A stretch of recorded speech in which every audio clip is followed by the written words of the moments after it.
ہندوستان میں اپوزیشن اتحاد کو اس وقت شدید دھچکا لگا جب ریاست مغربی بنگال کی وزیر اعلیٰ آئندہ عام انتخابات میں اکیلے ہی الیکشن لڑنے کا اعلان کر دیا۔ ہندوستانی میڈیا کے مطابق ٹی ایم سی کی رہنما اور مغربی بنگال کی وزیر اعلیٰ ممتا بنرجی نے کہا کہ ان کی جماعت آئندہ عام انتخابات میں اکیلے ہی الیکشن لڑے گی اور کسی کے ساتھ سیٹ شیئرنگ نہیں کرے گی۔ انہوں نے کانگریس پر تنقید کرتے ہوئے کہا کہ میں نے جو بھی تجاویز دی وہ سب مسترد کر دی گئیں، اس لیے اب ہم نے بنگال میں اکیلے ہی عام انتخابات لڑنے کا فیصلہ کیا ہے۔ انہوں نے کانگریس کی نیا یاترا کے بارے میں کہا کہ یہ یاترا مغربی بنگال سے بھی گزرے گی، لیکن اخلاقی طور پر بھی انہیں اس کی اطلاع نہیں دی گئی، جو غیر مناسب رویہ ہے۔ ممتا بنرجی نے یہ اعلان ایک ایسے وقت میں کیا ہے جب منگل کو راہل گاندھی نے ایک بیان میں کہا تھا کہ ممتا بنرجی کے ساتھ کانگریس پارٹی اور خود ان کے تعلقات بہت ہی اچھے ہیں۔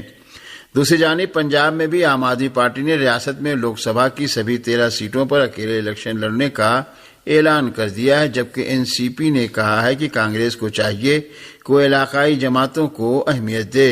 ہندوستان کی سیاست میں آج کے واقعات کے بعد اپوزیشن انڈیا اتحاد کے وجود کو پوری طرح خطرہ لاحق ہو گیا ہے۔ پاکستان میں شدید سردی اور دھند کے باعث ملکی اور غیر ملکی پروازیں منسوخ ہو گئی ہیں، جبکہ موٹر وے پر بھی ٹریفک بند کر دیا گیا۔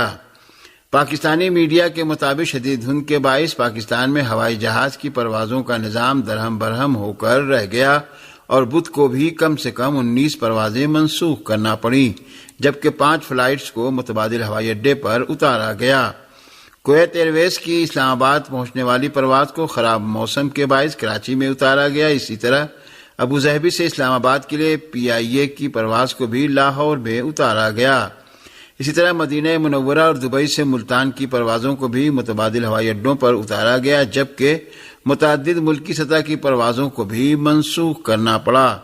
اس درمیان ملک کے مختلف موٹر وے بھی ٹریفک کے لیے بند کر دیے گئے ہیں۔ چند روز قبل شدید کہرے اور دھند کی وجہ سے پاکستان میں سڑک حادثات میں کئی لوگوں کی جانیں جا چکی ہیں۔ یمن کی نیشنل سالویشن حکومت کے عہدیداروں کا کہنا ہے کہ یمنی فوج مضبوط ہے اور اسے امریکہ اور برطانیہ کا خوف نہیں ہے۔ المیادین چینل کی رپورٹ کے مطابق یمن کی قومی نجات حکومت کی اعلیٰ سیاسی کونسل کے رکن محمد علی الحوثی نے یمن کے خلاف امریکہ اور برطانیہ کے تازہ ترین حملوں کے رد عمل میں اس بات کو بیان کرتے ہوئے کہ امریکی حکام اسرائیل کی تباہ کاریوں اور غارت گری کی حمایت کر رہے ہیں، کہا کہ امریکیوں نے غزہ اور یمن کو تباہ کیا اور ہم اپنے ملک پر حملے کو جارحیت قرار دیتے ہیں اور یہ ممکن نہیں ہے کہ ان جرائم کے مقابلے میں ہم خاموش بیٹھے رہیں۔ یمنی رہنما محمد علی الحوثی نے کہا کہ یمن کے خلاف امریکہ اور برطانیہ کے جرائم غزہ میں ویرانی و تباہی جاری رہنے کے مقصد سے انجام پا رہے ہیں، تاہم جارح قوتوں کے حملوں کے مقابلے کے لیے یمنی عوام کے عزم و ارادے روز بروز مزید مستحکم ہو رہے ہیں۔ انہوں نے امریکہ اور برطانیہ کو خبردار کیا کہ جب تک وہ غزہ کے خلاف اپنے جرائم جاری رکھیں گے، یمنی عوام کے جوابی حملے بھی جاری رہیں گے۔ غزہ میں صہیونی فوج نے بدھ کو شدید بمباری کی ہے، جس میں دسیوں فلسطینی شہید اور زخمی ہو گئے۔ صہیونی فوج نے آج غزہ کے مختلف علاقوں میں رہائشی مکانات اور فلسطینی پناہ گزینوں کے مراکز پر بمباری کی۔ صہیونی فوج کے جنگی طیاروں نے غزہ کے مرکز میں واقع نصیرات کیمپ کے رہائشی مکانوں پر بم برسائے، جہاں فلسطینیوں نے پناہ لے رکھی تھی، جبکہ جبالیہ کیمپ پر بھی اسرائیلی جنگی طیاروں نے شدید بمباری کی۔ دوسری جانب فلسطینی اتھارٹی کے وزیر خارجہ ریاض المالکی نے اقوام متحدہ میں کہا کہ غزہ میں جو کچھ ہو رہا ہے وہ انسانی ضمیر کی توہین ہے۔ ارنا کی رپورٹ کے مطابق فلسطین کی سما نیوز ایجنسی کی رپورٹ کے مطابق ریاض المالکی نے مشرق وسطی اور فلسطین کے سلسلے میں منعقدہ سلامتی کونسل کے اجلاس کا ذکر کرتے ہوئے کہا کہ غزہ میں جارح اسرائیل نے اب تک 1000 ٹن بم عام شہریوں پر گرائے ہیں۔ فلسطین کی تحریک حماس کے فوجی بازو القسام بریگیڈ نے غزہ کے مختلف علاقوں میں کارروائیاں کر کے صہیونی فوجیوں کو خاصا نقصان پہنچایا۔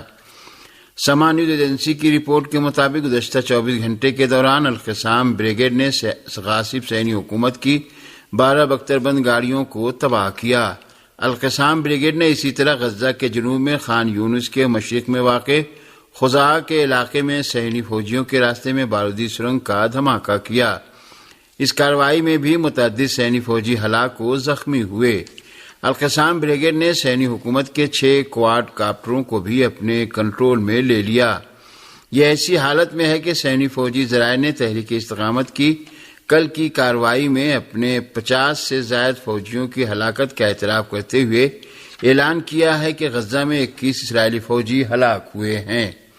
غزہ کی جنگ شروع ہونے کے بعد سے غاصب صہیونی حکومت کی جانب سے اپنا فوجی جانی و مالی نقصان کم کر کے بتایا جاتا رہا ہے، پھر بھی صہیونی فوج نے کافی جنگی ساز و سامان اور تقریباً 900 ٹینکوں، بختربند اور فوجی گاڑیوں اور بلڈوزروں کی تباہی کا اعتراف کیا ہے، جبکہ جانی نقصان مالی نقصان کی ہی طرح اب تک بہت زیادہ ہو چکا ہے۔ عراق میں مزاحمتی گروہوں کے ٹھکانوں پر امریکی حملے کے بعد مقامی ذرائع نے مشرقی شام میں امریکی فوجی اڈے میں دھماکے کی آواز سنائی دینے کی خبر دی ہے۔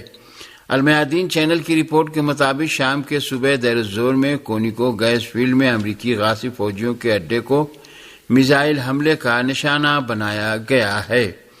یہ حملہ مغربی عراق میں الاسد الشعبی کے ٹھکانوں پر امریکہ کے جارحانہ حملوں کے کچھ ہی گھنٹے بعد کیا گیا۔ عراقی میڈیا نے اس سے پہلے رپورٹ میں کہا تھا کہ امریکہ نے عراق میں اسلامی مزاحمت کے ٹھکانوں پر حملہ کیا ہے۔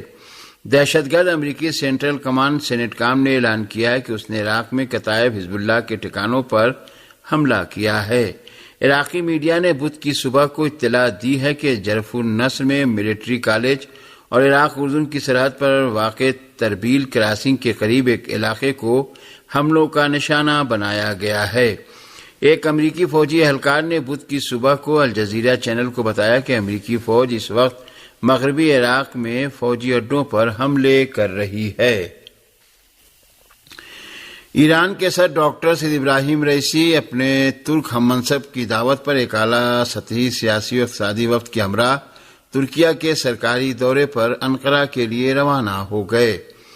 ایران کے صدر ڈاکٹر سید ابراہیم رئیسی ترکیہ کے اپنے اہم ہم منصب کی دعوت پر اس ملک کے سرکاری دورے پر ایک اعلیٰ سطحی سیاسی و اقتصادی وفد کے ہمراہ آج بدھ کو انقرہ کے لیے روانہ ہو گئے۔